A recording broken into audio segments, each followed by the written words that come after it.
It was a bright afternoon in a small Arizona town, the kind of day where the sun hung high and unblinking over cracked asphalt and dusty air. Inside Rusty's diner, the hum of conversation mixed with the clatter of plates, and the smell of coffee and fried eggs drifted lazily through the air. But amid the warmth and noise, 24-year-old Samantha Green felt a cold chill crawl down her spine. Her hands trembled as she carried a tray of steaming dishes, eyes darting now and then toward the window.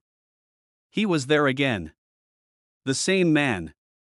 Sitting in his rusted pickup truck across the street, pretending to read a newspaper. For the third day in a row, she tried to focus on her work, refilling coffee cups, smiling politely, thanking customers, but the weight of fear pressed harder each time she looked up and caught his shadow still watching her. She didn't even know his name.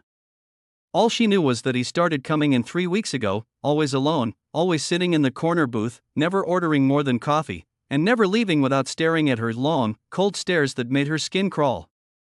When she had politely asked if she could help him, he just smiled a crooked smile and whispered, "You already have. If you believe in kindness, courage, and second chances, please take a moment right now to like, comment, share, and subscribe to Kindness Journal." It helped stories like this reach more hearts around the world that day. As the lunch rush began to thin, a roar of engines shattered the quiet. Outside, a group of bikers pulled up, 7 of them, all wearing black leather vests with the unmistakable winged skull emblem of the Hells Angels. The ground seemed to tremble under their boots as they walked in. Customers glanced nervously, but the bikers only laughed and took a long booth by the window. Samantha's boss, an older woman named Mary Lou, nudged her with a grin. "Your turn, sweetheart. Be nice, they tip big." Samantha forced a smile and walked toward them, not realizing how much that moment would change her life. The leader of the group, a tall man with graying beard, dark sunglasses, and a faded denim vest that read Jackal, gave her a nod. "Coffee, sweetheart. All around. And whatever pie you got left." His voice was deep but kind, surprisingly gentle beneath the rough exterior. The men laughed and chatted about their long ride from Nevada, and for a moment, Samantha relaxed until she saw the pickup again, idling across the street, its driver watching her from behind the glass.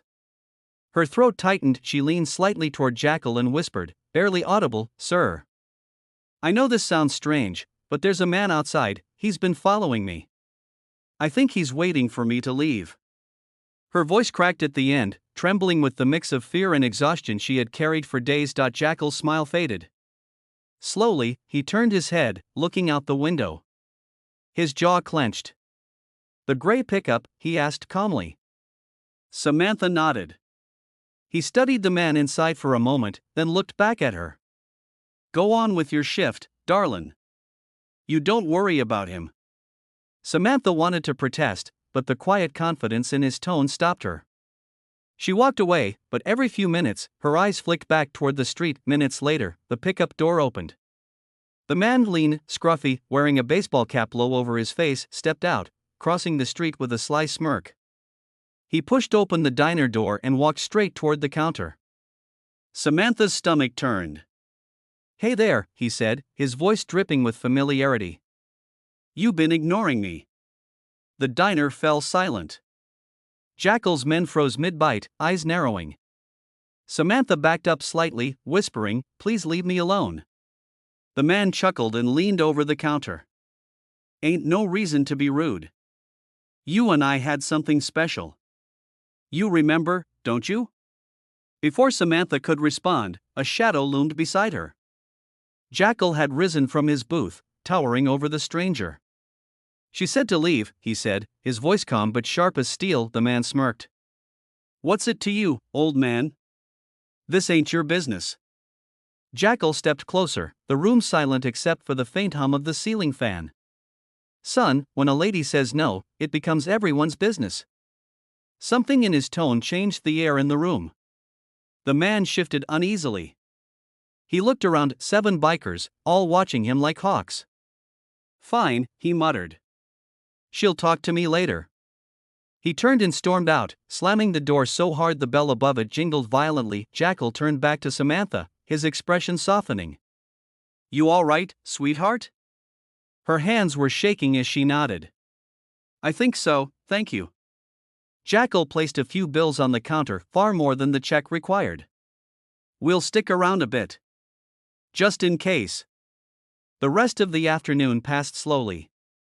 Every few minutes, one of the bikers would glance outside, keeping an eye on the lot.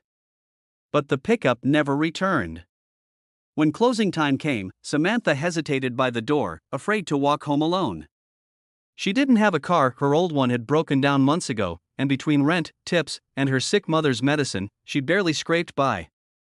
Jackal noticed her hesitation and asked where she lived. When she told him it was a 20-minute walk down the highway, he frowned. Not tonight, he said. Hop on.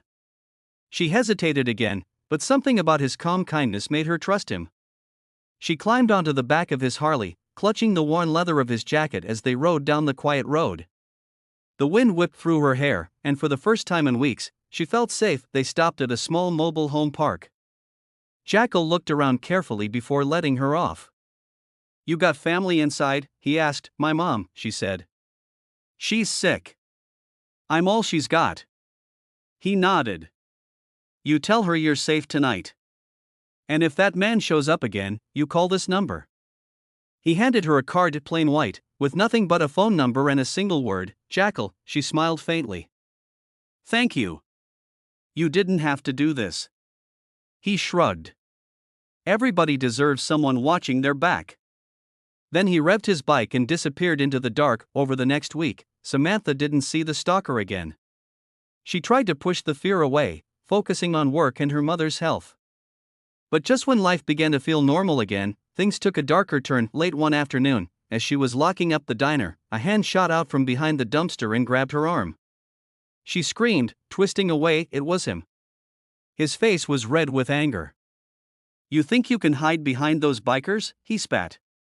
You belong to me. Before she could scream again, headlights flashed. 3 motorcycles rolled into the lot, engines roaring like thunder. The man froze. The bikers dismounted, Jackal in front, his eyes cold as stone.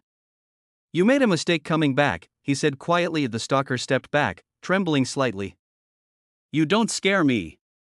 Jackal took a slow step forward. Good.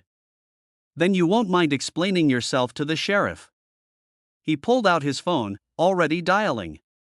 The man turned to run, but one of the bikers stepped in front of him, blocking the path.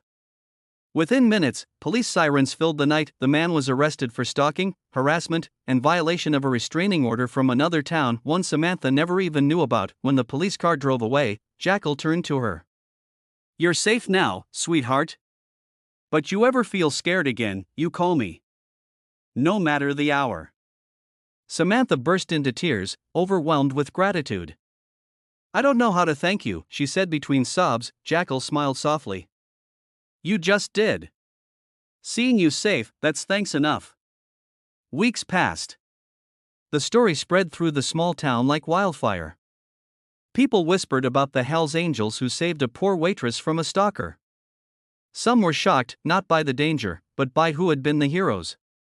The bikers who many feared, the men people crossed the street to avoid, had shown the truest kind of strength, compassion. Samantha's life began to turn around. The diner saw more customers, inspired by the story. Donations came in to help her mother's treatment.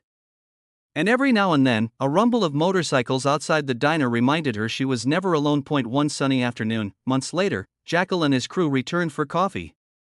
Samantha ran out to greet them with a smile, healthier, happier, and stronger than ever. Guess what, she said, tears glistening in her eyes. Mom's getting better. She's going to be okay. Jackal grinned and raised his coffee cup. That's the best news I've heard all year. The other bikers clapped and cheered, and for a brief, perfect moment, the world felt right again, proof that even the roughest souls can carry the kindest hearts. As the afternoon light poured through the diner windows, Samantha looked at Jackal and said softly, You saved my life. He shook his head with a small smile. Nah, sweetheart. You saved yourself.